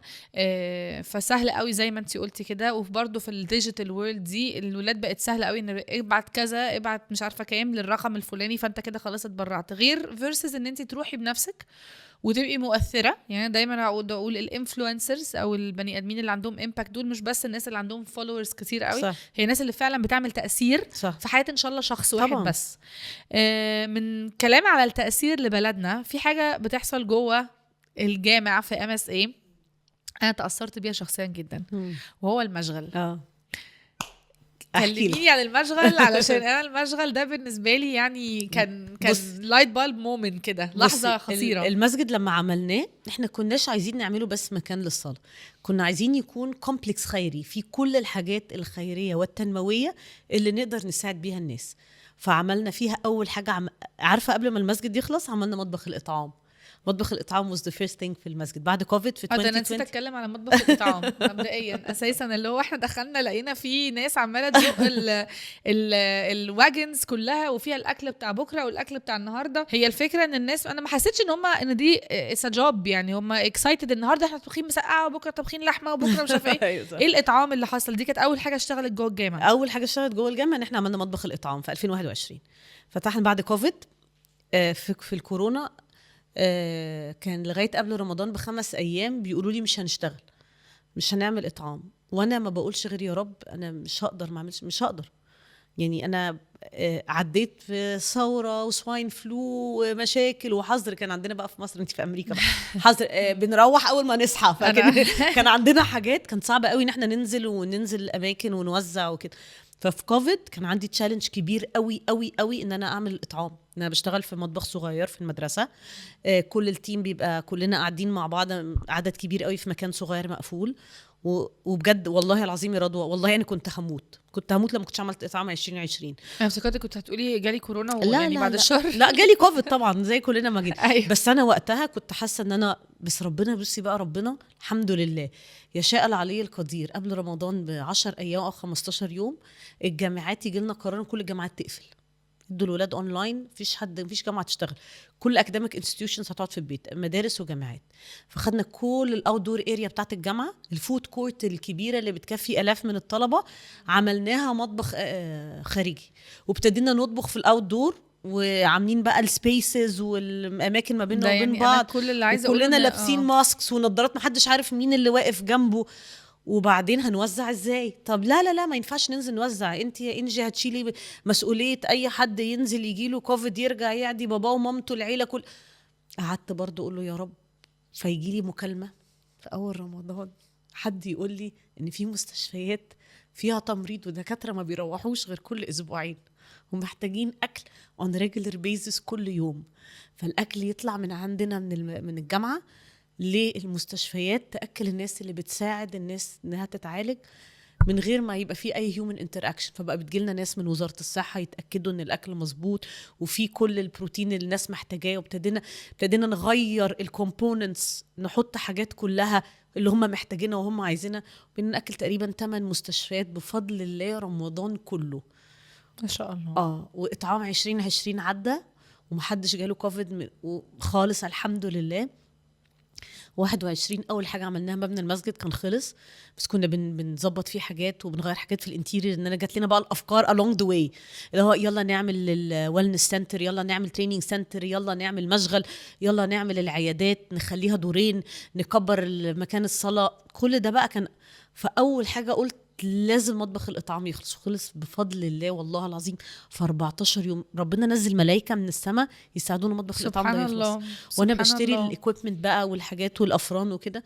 فكنت بشتري افران وقتها مثلا الاوتيلات كلها كانت بتابجريد عشان رمضان. فيقولك لا انجي منصور واخده الحاجه. مين انجي منصور دي يا جماعه؟ والله الاطباق مثلا، الشركات بتاعه الاطباق اللي هي بتعمل اطباق التيك اواي وكده، منهم ناس كتير صحابنا اللي بتوع كيترين كتير كان نفسي اعرف انت واخده السوق كله انت لما الاطباق من كل. فالحمد لله اول حاجه عملناها مطبخ الاطعام. الخير عام على الكل ده. انا وانتي بتقولي كده الحمد لله ان جالنا خبر ان الجامعه تقفل عشان نستخدم المكان. عماله اقول يعني كنت قلته للاهالي بقى اللي قعدوا باولادهم دول ان في فايده جت. لا انا عايزه اقول لك على زوم. ان هم كانوا قاعدين على زوم والناس كلها واحنا استغلينا السبيس. بصي على الصوره هبعتها لك على السوشيال ميديا. الجامعه دي كلها الناس كلها لابسه ماسكس ولابسه اوفر هيدز على شعرهم ولابسين اللبس بتاع اكننا داخلين اوضه العمليات والكفرز على الجزم وحاطين التيب الصفراء. كانت فتره صعبه جدا. كوفيد دي كانت ربنا ما يعيدها يا رب. فابتدينا اول حاجه مطبخ الاطعام، وبعدين عملنا بقى المسجد مكان الصلاه. افتتحنا المسجد في رمضان 22، وكان المفروض الاوبننج يبقى اول يوم في رمضان، الاوفيشال اوبننج اللي هو اليوم اللي يجي بقى ناس من وزاره الاوقاف، وعزمنا وزراء كتير وعزمنا محافظين وحاجه كبيره، يعني مسجد كبير قوي بفضل الله. فقالوا لنا ليله رمضان ان كل الشيوخ لازم يكونوا موجودين عشان يشوفوا الرؤيه بتاعه الهلال. فمعلش اجلوا الاوفيشال اوبننج فور ا ويك. مش قادره اقول لك الاسبوع ده اشتغلنا والمسجد اشتغل وكل حاجه كانت رائعه، بس انا كنت زعلانه قوي. كنت حاسه ليه الافتتاح الكبير ما يبقاش اول يوم رمضان، وبقى يشاء عليه القدير يجي اول يوم بقى الاوبننج اللي هو بعديها باسبوع يبقى بالصدفه ده نفس يوم افتتاح الازهر من hundreds of years. فلاقي الشيخ احمد الطيب كاتب على السوشيال ميديا ان النهارده يوم عظيم للامه الاسلاميه، ان ده تاريخ انشاء الازهر. الاقيه هو نفس يوم افتتاح المسجد. فحسيت ان ربنا بيدينا ساين ان هو متقبل عملنا. فابتدينا نفكر في دايمنشنز مختلفة. عملنا العيادات شفتيها ان شاء الله هنفتتحها بعد رمضان. كلميني عن بقى كل السيكتورز بتاعت لبلدنا. انت عايزه تقولي السيكتورز الجامع الاول؟ انا هشرح لك كله المسجد وبعدين هنتكلم على سيكتورز لبلدنا، لان كمان الحاجه اللي كانت امبرسيف فيها ان معظم اللي شغالين فيها شباب صغيرين اللي بيفولنتيروا فيها. ايوه طبعا الحمد لله. اول حاجه عملناها زي ما قلت لك المطبخ الاطعام، بعدين فتحنا المسجد، وبعدين عملنا التريننج سنتر عشان ندي تريننج للناس internally و externally ونقدم فعلا خدمة متميزة للمجتمع. عملنا الويلنس سنتر عشان الويل بينج is very important للناس وان احنا فعلا نديهم سبيس يتكلموا ويسمعوا ويرفلكتوا ويقعدوا مع بعض، ونعمل ارت ثيرابي وميوزك ثيرابي تايم اوت كده. دي ستريسنج لاونج للستاف ده للستاف وان تمام. شاء الله نيكست ستيب ان احنا هنعمله للستودنتس. وابتدينا ده اللي فيه اللعب والحاجات اللي على الارض والزرع وان احنا والحاجات دي. هنبتدي نكولابريت مع مؤسسات ومستشفيات عشان التروما والناس اللي بتطلع بقى من حروق ومن كانسر سرفايفرز وكده، نخليهم يجوا يعملوا سيشنز في الويلنس سنتر بتاعنا. وبعدين عملنا المشغل. انا ما قلتلكيش اسم المشغل لمونينا على اسم مامي الله يرحمها، وقبل ما تتوفى هي اللي اختارت الاسم واختارت اللوجو وعملت كل حاجه. قلت لها مامي انا عايزه اعمل المشغل ده باسمك قبل ما تتوفى بكتير، وشي تشوز everything. الله يرحمها انجي، she will be very proud of you. يا رب يا رب. لما عملنا المشغل فكرنا بقى انا عشان I have the HR بقى DNA. ايوه كل الشركات والمؤسسات لازم تعين ناس عندهم disabilities 5% كجزء من الانكلوجن، ودي حاجة الواحد لازم يحترمها، ان لازم يحصل دمج فعلا في المجتمع. فمش صح ان احنا نعين ناس on paper بنديهم مرتباتهم وبندفع تأميناتهم وبنعمل كل حاجة، بس مش بنخليهم جزء من المجتمع. احنا كده ما بنعملش حاجة، احنا بنعمل الورق وبنساعد حد financially، مش فعلا بنعمل impact. ففكرنا في المشغل ان احنا هنخلي كل الناس اللي بتشتغل فيه تكون من ذوي الهمم المختلفة عشان هم يبقوا جزء فعلا من المجتمع. وابتدينا نعمل production lines لحاجات احنا فعلا محتاجينها، ملايات مثلا لدور الايتام ودور المسنين، التوت باجز اللي انتي شفتيها للنيو كومرز في الجامعة، الباوتشز الصغيرة للمدارس. ابتدينا نعمل يونيفورمز للستاف، فبقى sustainable. كل احتياجاتنا بنعملها في المشغل.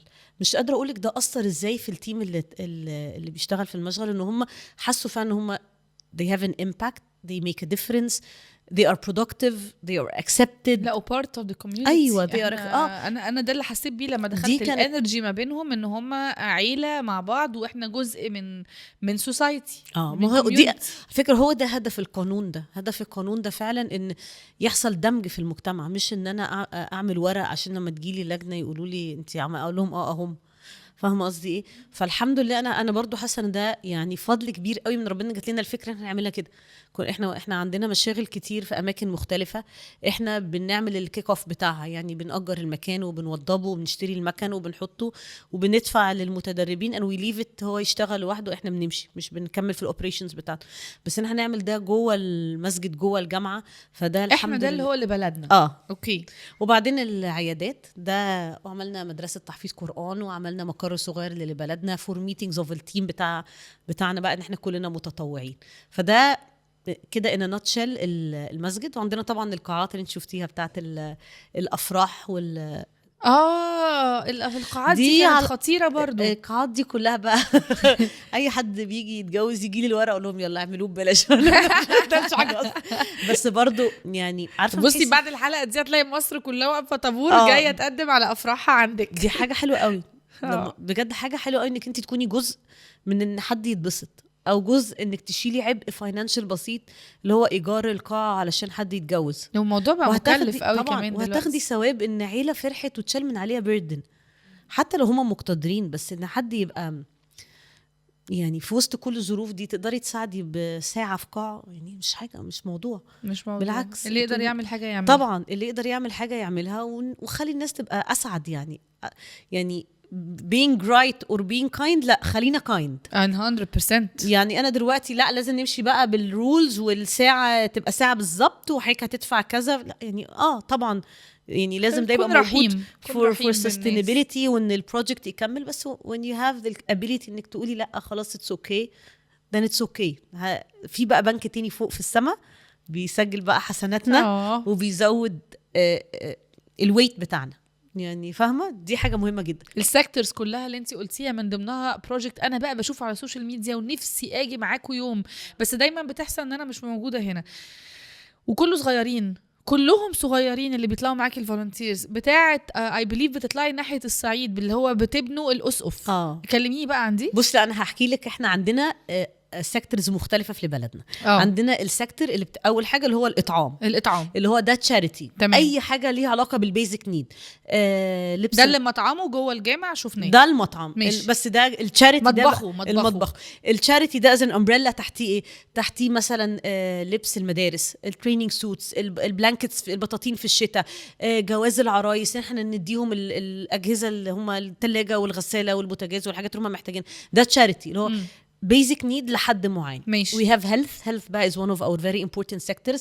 بنعمل طبعا awareness campaigns، بنشتغل مع مؤسسات، بنعمل awareness initiatives كبيرة جدا، بنعمل تجهيز لمستشفيات، بنجيب أجهزة في مستشفيات مختلفة طبعا along the way. بنعمل قوافل طبية متحركة وقوافل كمان علاجية.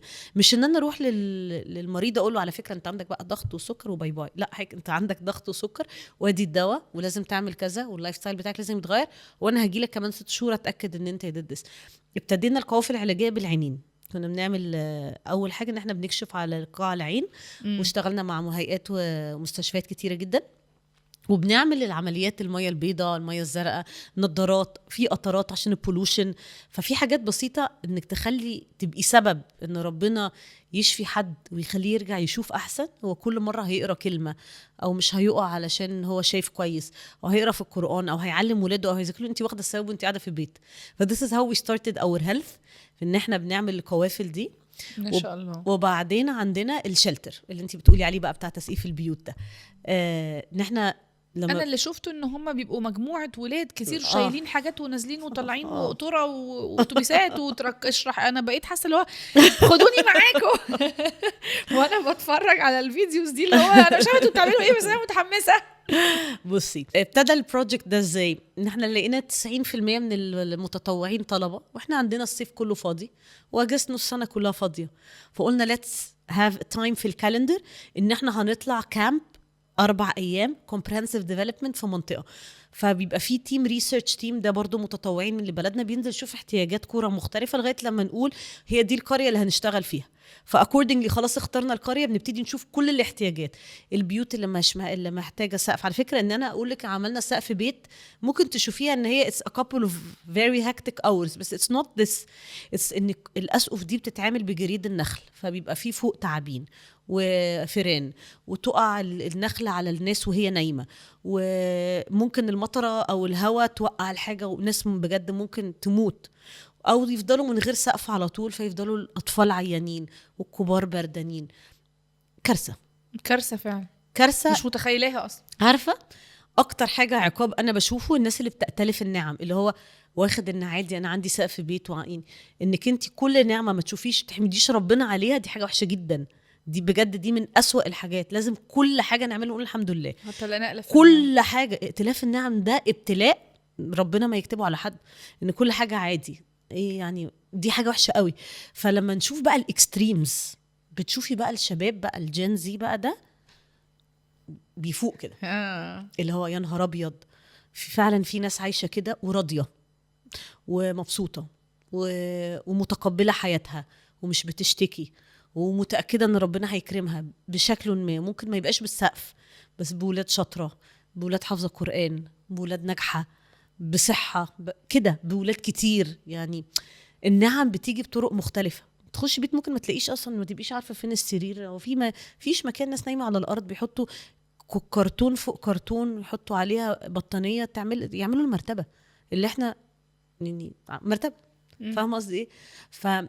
فتسقيف البيوت ابتدى long time ago، بقى اكتر من 15 سنه في البروجكت ده. ان احنا نقعد، الناس كتير قوي بتحب قوي الشلتر، ان هم بيحسوا ان كل ثانيه البيت ده متغطي هم واخدين ثوابه طبعا. ولو تشوفي فرحه الناس وهم بيبقوا قاعدين فوق في السقف، وتلاقي بقى صاحب البيت تحت عينيه بتلمع وفيها دموع الفرحه ان هو هينام النهارده بسقف. الاسبوع اللي فات انتوا اللي بتبنوها بنفسكم؟ تحفه. عندنا تيم الشلتر ده اللي ابتدى حسني جوزي، الصراحه هو اللي ابتدى شلتر واحنا مهندسين معماريين، تيم كتير قوي من اللي بلدنا من الكبار مهندسين. بقينا بنعلم بقى الولاد ازاي يخشوا البيت يرسموا ويقيسوا. ما انت عشان تعملي سقف لازم تقيسي طول وعرض، وتعرفي الاوضه دي قد ايه ومحتاجه كام عرق خشب. فعلى حسب كل منطقه بنبني سقف البيت ازاي. اتس ديفرنت. فين المناطق اللي بتروحوها؟ لا الحمد لله، هاتي خريطه مصر كده من تحت لفوق كلها، من اسكندريه لاسوان. ما شاء الله، الحمد لله. رحنا اسوان، الاقصر، بني سويف، قنا، منيا، سوهاج، اسيوط، خط صعيد كله، فيوم، اسكندريه، بحيره، كفر الشيخ، كله الحمد لله. واو. بصي احكي لك حكايه. في مره في مصر في 2008 في طوبه وقعت من جبل الدويقه على الناس. انا كنت جوه الدويقه في 2008، كنت جوه الدويقه لما الطوبه دي وقعت.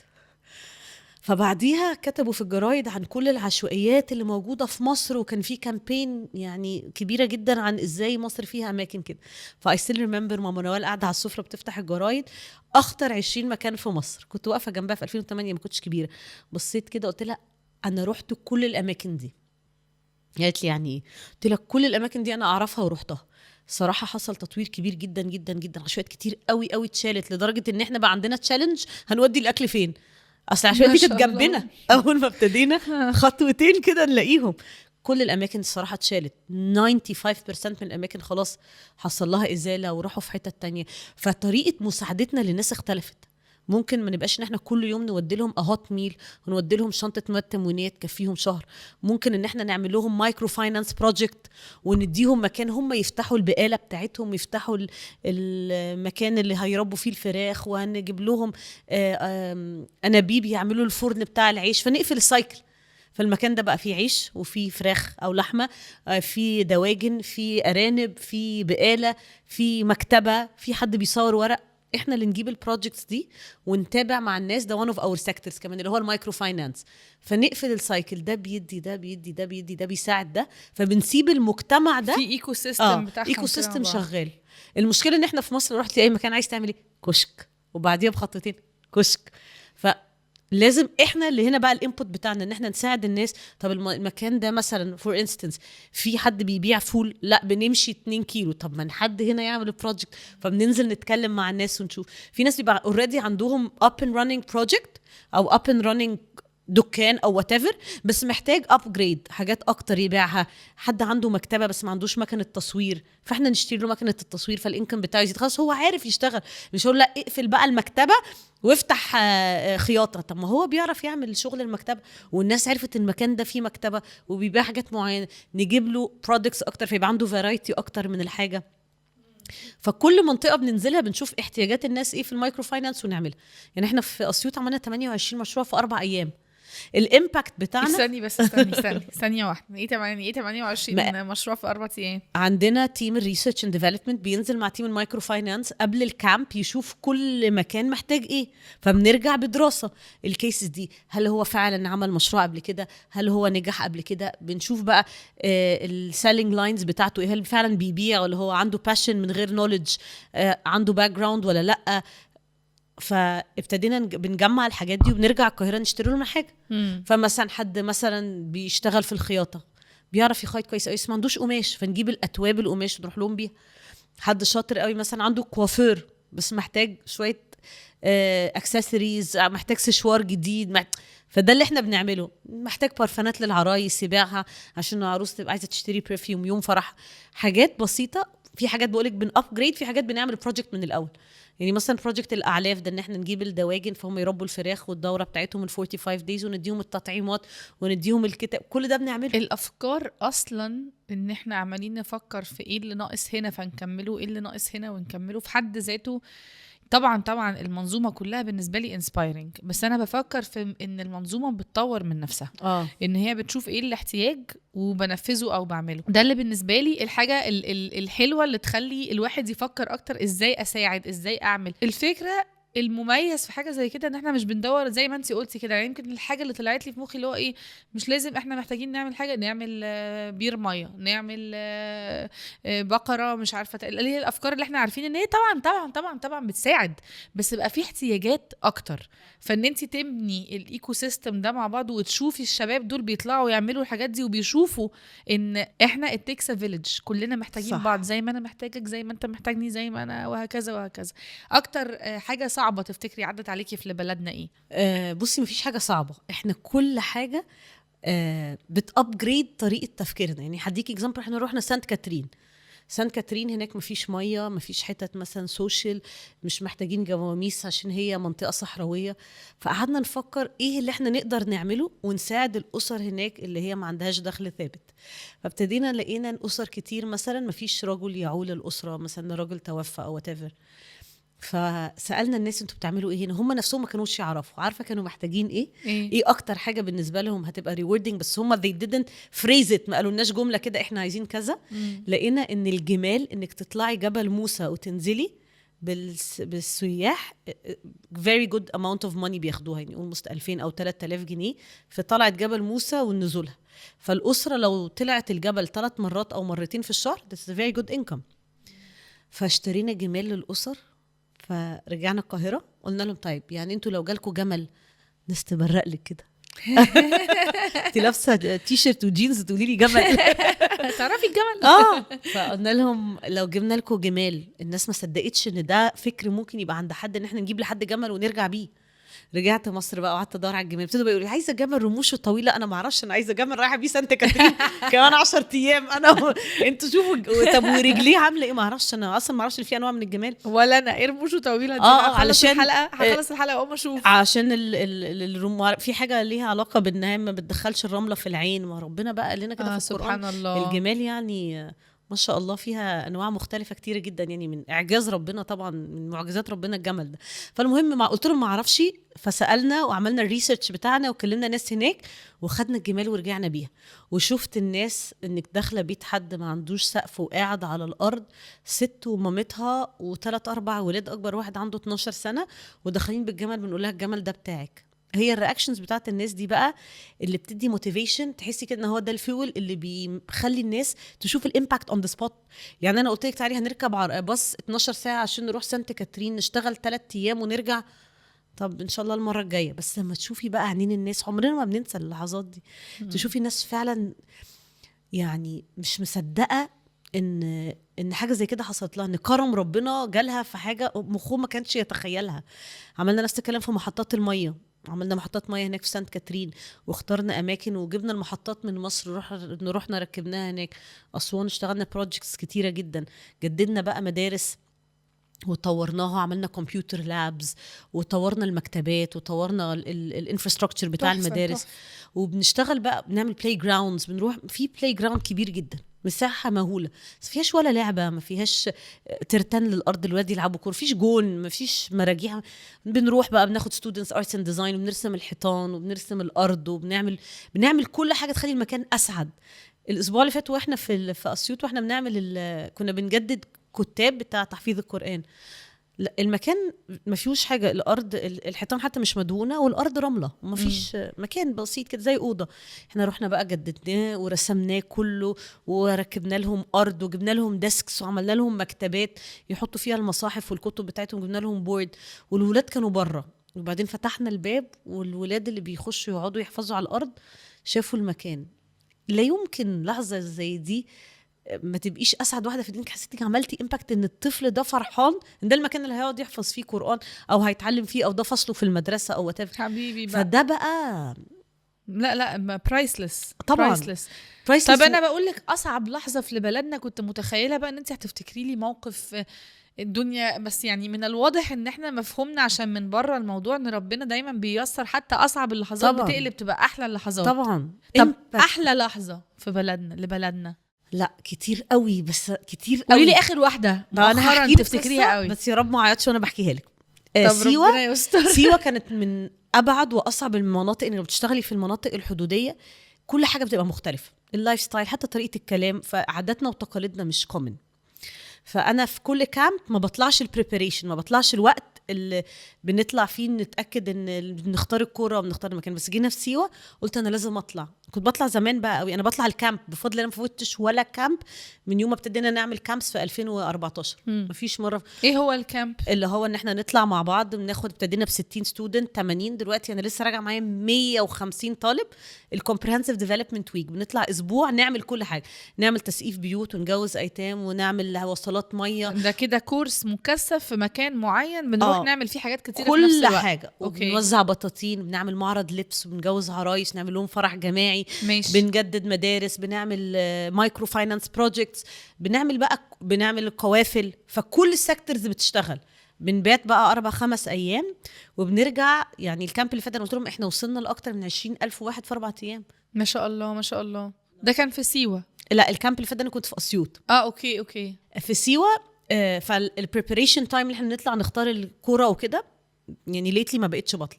سيوه قلت لهم انا لازم اطلع بنفسي عشان انا قلقانه، لازم اتاكد في مستشفى، اتاكد ان الاوتيل السيف، اتاكد ان الطريق سيف حتى للولاد. ما اقدرش اول مره اكيكوا في الطريق معاهم، لازم اطلع قبليهم. انما اسوان عندنا قطر، عندنا طياره، الباص طريق كويس. فسيوه كان بالنسبه لي حاجه يعني منطقه اول مره نشتغل فيها، فكانت بالنسبه لي كنت قلقانه جدا، كنت عايزه اتاكد ان في سيجنالز للموبايل، اتاكد لو احتاجنا اي حاجه نعرف نشتريها من هناك. ما انا برضو مسؤوليه ان انا يطلع معايا 100 ستودنت صغيرين واهاليهم بقى مسلمينهم لك كده. وكمان التراست في الاول كان لما بنطلع كامب كان بيطلع معانا اهالي 3 فاميليز 4 5 10. فلما لقيت عدد الفاميليز بيزيد انا حسيت ان people they don't trust us. بدنا لنا لا بالعكس احنا بنتبسط جدا ان we see the best versions of our kids with you. فاحنا جايين نشوف ولادنا when they are making an impact. احنا جايين مش جايين عشان نبقى بوسنج ونتاكد ان هم بيشتغلوا، احنا جايين نستمتع باحلى فيرجن لولادنا. تحفه جدا والله العظيم. فقلت الحمد لله رب العالمين. كنت فاكره ان الناس مستصغراني وشايفه ان انا مش قد المسؤوليه.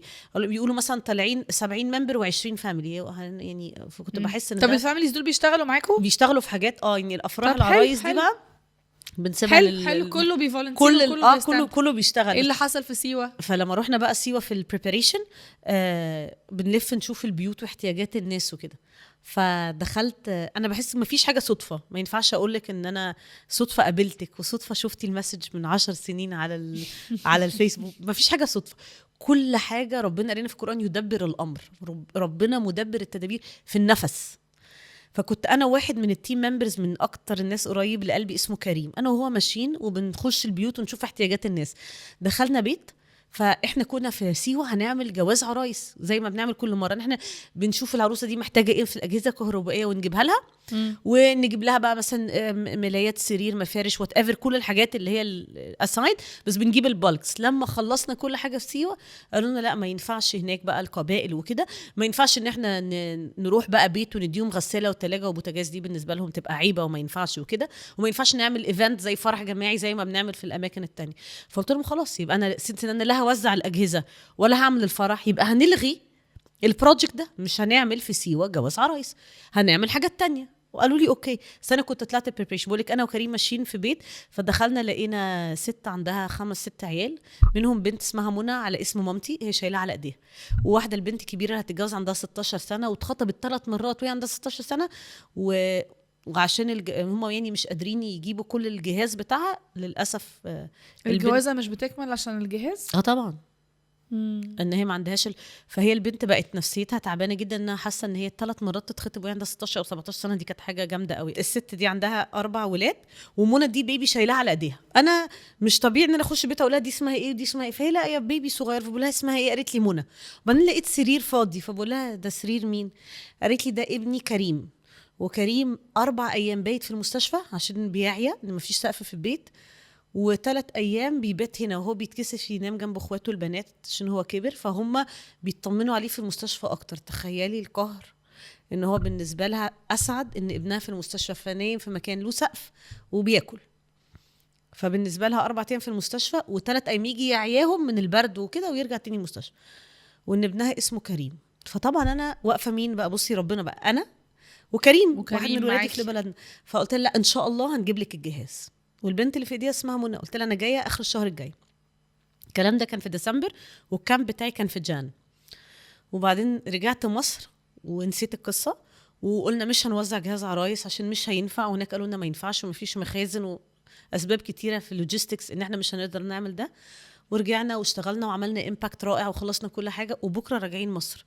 نمت كده في السرير افتكرت الست، وكل اليوم عدى في دماغي وافتكرت حديث سيدنا محمد عليه الصلاه والسلام ان من ايات المنافق من ان احنا اذا وعد اخلف واذا اؤتمن خان. فانا وعدت الست واخلفت. فكلمت كريم اللي هو ابني في بلدنا الساعه 2 بالليل، قلت له كريم سيدنا محمد عليه الصلاه والسلام قال لنا من وعد اخلف، دي مصيبه، احنا وعدنا الست بكذا كذا، فاكر المكان؟ قال لي هنشوف. قلت له احنا ما عندناش غير معلومتين، ان هي عندها ابن اسمه كريم وان عندها بنت في ايديها شايلها اسمها منى على اسم امي. لو كان اي حد غير كريم كنا هننسى، ولو ما كنتش انا سالتها على اسم بنتها اللي في ايديها عمري ما كنت هفتكر. بالظبط، عمري ما كنت، لو كانت قالت لي اي اسم تاني استحاله كنت افتكر. ونزلنا انا وكريم 4 ساعات ماشيين في الشارع في سيوه بنور الموبايل، مفيش نور بالليل، وبندور على الناس ومش لاقيين حاجه نقولها غير فين بيت ابو كريم. ما عندناش معلومه. لقينا بقى وبعدين احنا بقى خلاص لابسين مش لبس اللي بلدنا، خلاص جينز وسويترز وكده، فشكلنا اوكورد، وولد وبنت ماشيين لوحدهم في سيوه بالليل، حاجه مش مفهومه للمكان كله. لغايه لما لقينا واحد طالع من المسجد بيقول لنا انتوا رايحين فين؟ فكريم بيقول له احنا في واحد هنا اسمه ابو كريم وكده ما اعرفش ايه. فقال له ده انا سبحان الله رايح عند بيته. فالراجل مشي قدامنا، مكسوف يمشي جنبنا عشان انا ماشيه معاه. مشي قدامنا، مشينا وراهم ضلمه، ماشيين بنور الموبايل مش لاقيين اي حاجه، لغايه لما وصلنا عند باب قال هو ده الباب. فخبطنا ففتحنا الباب فلقينا كريم اللي كان يوميا في المستشفى. حبيبي. فكريم بيساله انت اسمك ايه؟ قال له كريم. ما كنتش مصدق ان هو ده البيت. فالاطفال بقى كلها جولي بتاع 5-6 عيال كده، فقعدت اقول لهم اخواتكم اسمهم ايه؟ اول ما قالت لي منى ان هي صغيره منى، انا قعدت على ركبتي وقعدت اعيط عيط عيط. حسيت 2.5 ساعات ماشيين في الضلمه. فلقيت الست عارفه قالت لي ايه؟ قالت لي انت وعدتيني انك جايه اخر الشهر الجاي وده يوم 31/1. انا قلت لو ما جيتيش النهارده يبقى خلاص. هي بس شافتني قعدت تقول لبنتها ايه؟ اطلبي عريسك، قولي له هتتجوزي. هي انا جايب ايدي انا قعدت يعني معايا فلوس بس في جيبي، هي بس عشان شافتني اطمنت.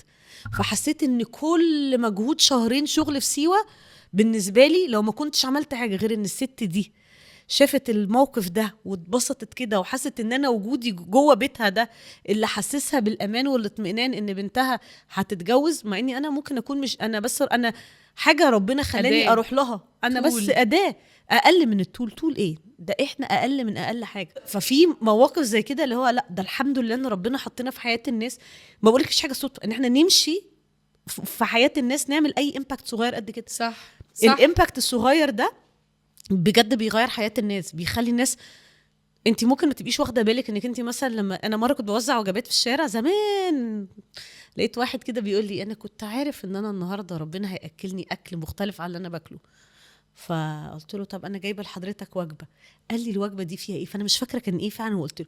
قال لي ده بالظبط اللي كان نفسي فيه من ربنا. بقى كفايه بقى، حرام فتحسي اللي هو بجد قلبي. ده انا يعني انا عملت النهارده حاجه بس هو بجد. ربنا خلق. انت عارفه وانا بشوف شكاير الرز كده قبل ما تطبخ اقول ربنا عالم كل حبايه رز من دي رايحه لمين. سبحان الله. ما هو ربنا كل رزق مكتوب. احنا كلنا ادوات طبعا. يعني وانا لو يعني انا هاخد نفس عميق. انت خدتيني معاكي في رحله. الموضوع اللي بلدنا ده لوحده بالنسبه لي شيق جدا جدا، لانه هو فعلا متفرع لليفلز كتيره وحاجات كتيره واماكن كتيره وحاجات كتيره بتعملوها. فاولا ربنا يوفقكم يا رب. ربنا يتقبل. ربنا يوفقكم يا ربنا يتقبل. ولو اي حد بيتفرج على الحلقه دي النهارده يبقى عارف ان احنا اولا كنا عايزين نسيت اكزامبل حلو للصغيرين اللي هم اصلا مشرفيننا ورافعين راسنا الحمد لله. وبيجوا يفولنتير معانا بوقتهم وبيتعلموا فعلا. لو انت قلتي اي حاجه حلوه دلوقتي هو ان ولاد كتير قوي واخدين ان حياتهم اللي هم فيها دلوقتي دي مسلم بيها، هو ده العادي. فالعمل الخيري بيخليهم يعني عارفه يرزنيت كده، لا ثانيواني ده هي كلها لحظه والدنيا ممكن تقلب، انا عايش طبعا. في سيل من النعم. فيا رب اللي يكونوا بيتفرجوا على الحلقه دي يا رب النهارده كده يجت انسبايرد ان هم يعملوا حاجات اكتر بكتير من اللي اوريدي بيعملوها، وان ربنا يكرمنا ان احنا نعرف نبريدج ذا جاب اكتر، يعني نعرف نقرب الجيلين لبعض اكتر. عارفه كل تخيلي اللي انا فاكراه قوي دلوقتي وانت بتقولي كده الاهالي اللي بدات تطلع مع ولادها، صح. ده بريدجينج ذا جاب طبعا. ده دلوقتي انا بقيت عايزه ابقى موجود في السبيس بتاع ولادي انا كمان. انجي مش عارفه اقول لك ايه. انا اللي مش عارفه اقول لك ايه، بحبك حب فظيع. بجد بجد انا بحبك حب فظيع. لا لا لا انت من اجمل الناس اللي يعني بتيجي في حياه اي حد كده بتمليها بوزيتيفيتي، وانت بتعملي سبورت اندايركتلي انت ما تعرفيوش لناس كتير ما تعرفيهمش. كفايه والله العظيم والله ناس كتير قوي they believe in the good things in the world بس بسبب اللي انت بتعمليه واللي انت بتقوليه. وكتير حصل وكتير شفته وكتير اديتك examples ل hundreds of moms they were suffering along their journeys. follow رضوى and you will see a different perspective of this world. اقروا الكتاب بتاعها من العتمة إلى النور هتتبسطوا. قولوا من أول السطر وربنا هياخد بإيديكم. كل حاجة انت ما تعرفيش انت يو امباكت ناس قد ايه، وما تعرفيش قد ايه رول موديل لناس كتير قوي انت ما تعرفيهمش. ودي حاجة حلوة جدا انك انت ما تبقيش شايفة ده، بس ده بقى عند ربنا ميزان وحسنات ورفع درجات في الدنيا والآخرة. انت مش متخيل، انت مش عارفة the value behind who you are and what you do and say. انك you do it with your heart with a lot of passion و you're not doing it عشان انا عايزه اطلع اتكلم، ولا انا عايزه ابقى عندي followers، ولا انا عايزه أبقى you're doing it من جوه قلبك. فدي حاجه يعني اللهم مختلفه. استخدمنا ولا يا رب. تستبدلنا، وربنا يكرمك. وشكرا لكلامك you. اللي انا مش بعرف ارد لا على ما الحاجات دي ترديش، خالص، انا بس بقول عشان- فاكت اللي انا بقوله ده. انا بقول بسرد حقائق.